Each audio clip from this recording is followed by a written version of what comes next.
Pero mga kadagat oh. Tanggal ko na yung pangalawang uli namin. Oh. Mga 1 kilo siguro to. Isang isa, mga 2 kilo siguro yung mga kadagat. Yung isa na yan. Ay, grata. Dami pang ulam mga kadagat. Libre ulam na. Yeah. Meron pa kami dito mga kadagat oh. Yung, ang tawag dito. Yan oh.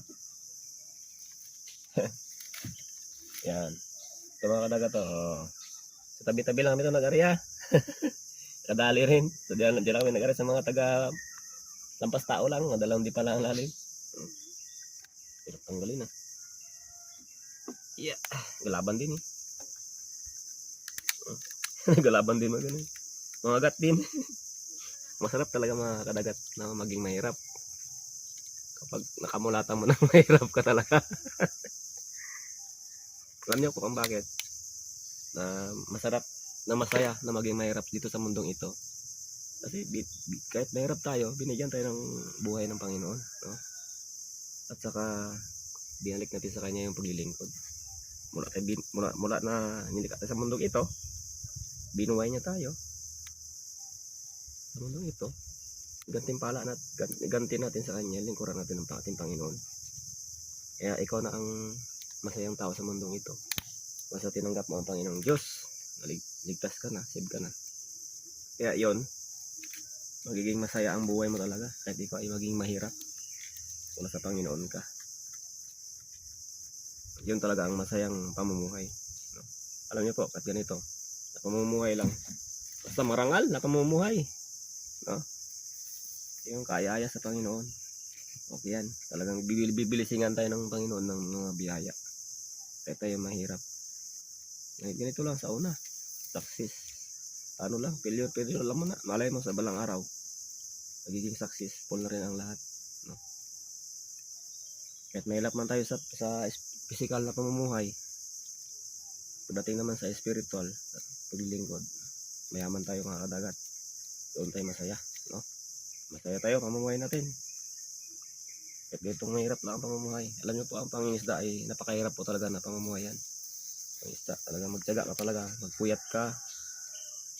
Salbungin mo yung hangin sa yung alon. Pati yung ulan, init. Maglalaot, no? Puyat pa kung panggabi ka maglaot. Mangawil ka. Talaga napakahirap. Talaga nandyan lahat yung panganib sa buhay mo. So, kung kilala mo ang Panginoon, talagang masaya ka mga kadagat. Iingatan ka niya sa lahat ng iyong lakbayin sa araw-araw.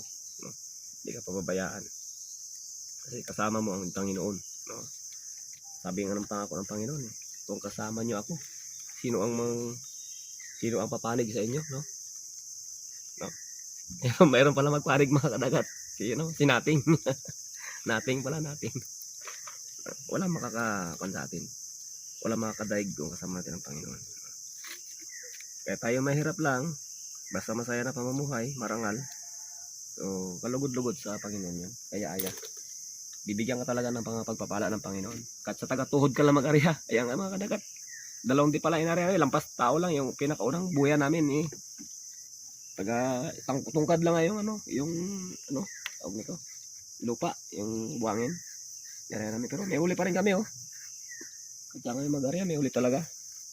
Ganoon talaga mga kadagat yung mga biyaya ng Panginoon na pinapagkaloob na lang. Nagtataka ka na lang eh. Meron ka nang mahuli, meron kang maulam. Sinabi ng Panginoon mag-ariya kayo ng lambat eh, di ba?